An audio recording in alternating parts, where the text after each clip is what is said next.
പ്രിയപ്പെട്ട പ്രേക്ഷകരെ, നാം ഇവിടെ മേൽപ്പത്തൂർ നാരായണ ഭട്ടതിരിയാൽ വിരചിതമായ ശ്രീമന് നാരായണീയത്തിലെ അഷ്ടാംഗയോഗവും തസ്സിദ്ധിപ്രകാരവും എന്ന 4-ാമത്തെ ദശകത്തിലെ പ്രഥമ ശ്ലോകമാണ് ചർച്ച ചെയ്യുന്നത്.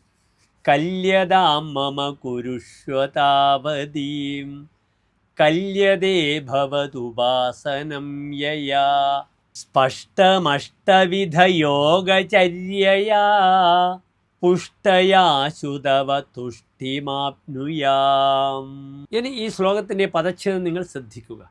കല്യതാം മമ കുരുഷ്വ താവതീം കല്യതേ ഭവതുപാസനം യയാ സ്പഷ്ടം അഷ്ടവിധയോഗചര്യയാ പുഷ്ടയാ ആശു തവ തുഷ്ടിം ആപ്നുയാം. അടുത്തതായി ഈ ശ്ലോകത്തിൻ്റെ അന്വയം നിങ്ങൾ ശ്രദ്ധിക്കുക.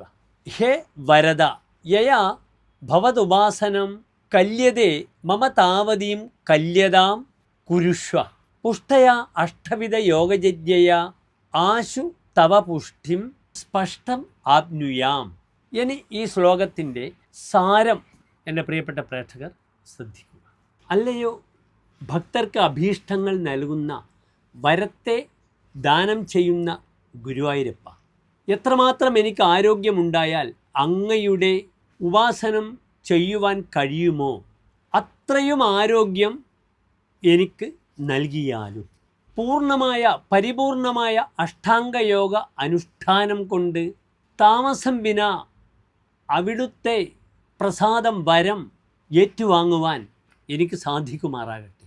എത്രത്തോളം ഗുരുവായൂരപ്പനെ ഞാൻ ഉപാസിക്കുന്നു അത്രത്തോളം എൻ്റെ രോഗത്തിൽ നിന്നും എനിക്ക് മുക്തി തരിക ഗുരുവായൂരപ്പ എന്നാണ് ഈ ശ്ലോകത്തിൻ്റെ അർത്ഥം. നമസ്തേ.